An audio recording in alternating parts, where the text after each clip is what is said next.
The new intern at the company had been bumming rides home with me every single day. Since we lived in the same direction, I never said anything about it. Until one weekend, well past midnight, when I was dead asleep and my phone rang. Her voice came through like a command. "I'm at Encore Karaoke Lounge. Get over here and take me home." I sat up, irritated. "It's 2 in the morning. Don't you think calling me to come pick you up is a little presumptuous? I'm not your chauffeur." She let out a cold scoff, dripping with arrogance. "My cousin is the HR director at the company. Driving me around is a privilege for you. Do what you're told, or I'll have him fire you." Oh, so she still didn't know I was the boss. When I didn't respond, Maureen Fox let out a smug little hum. "Scared now? Then get moving, and pick me up a hot milk on the way. I want it the second I get in the car." I listened to her barking orders, and I laughed. Maureen had started a month ago. I'd just come back from inspecting the factory floor that day, still in my work coveralls, and ran into her in the elevator right after she'd passed her interview. She wrinkled her nose, gave me a once-over, and instinctively put distance between us. Everyone at the company kept a respectful distance when they saw me, so I didn't think much of it. The next day after work, though, I was about to drive home when Maureen walked right up to my car, pulled open the passenger door, and sat herself down. Her tone was pure entitlement. "You're one of the factory technicians, right? I saw you drive past Lakeview Residences yesterday. That's where I live. Drop me off on your way." I was stunned. I opened my mouth to say something, but she'd already buckled her seatbelt and was snapping at me with that cold impatience of hers. "Let's go already. I'm in a hurry." She pulled out her phone and started scrolling, not sparing me another glance. She was new. I let it slide. It was on the way, so I drove her. When we pulled up to Lakeview Residences, she didn't say thank you.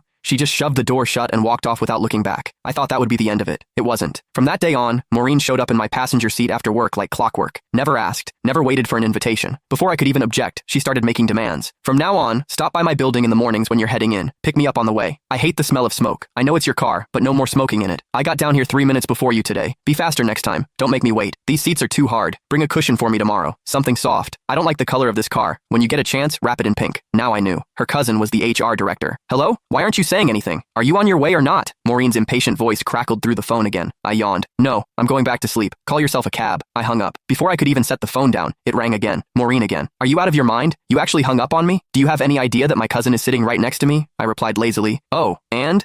She let out a contemptuous scoff. "You don't even get it, do you? No wonder you're stuck doing grunt work at the bottom of the company. Let me spell it out for you. I brought my cousin and his whole family out tonight for karaoke and drinks, to thank him for getting me hired. If you had an ounce of sense, you'd get over here right now, settle the tab at Encore, then drive every single one of us home. Make a good impression on my cousin. Do a good enough job, and maybe I'll put in a nice word for you. One sentence from my cousin, and you'd be transferred out of the factory floor and into an office. Just like that. What a scheme. So she didn't just want a personal chauffeur, she wanted me to foot the bill too." I paused, then asked, testing the waters, "You're sure your cousin can get me promoted and reassigned with a single word?" But Maureen didn't hesitate for a second. "Obviously. Let me tell you something. Last month, some guy in the marketing department mouthed off to my cousin once. Just once. My cousin had him shipped off to the warehouse. The man had been with the company 6 years, and he didn't even dare make a peep about it. Gone. Just like that. So don't bite the hand that feeds you. My cousin's reach inside this company is beyond anything someone like you could imagine." I went quiet for 2 seconds. It hit me. Last month, there had been a solid veteran employee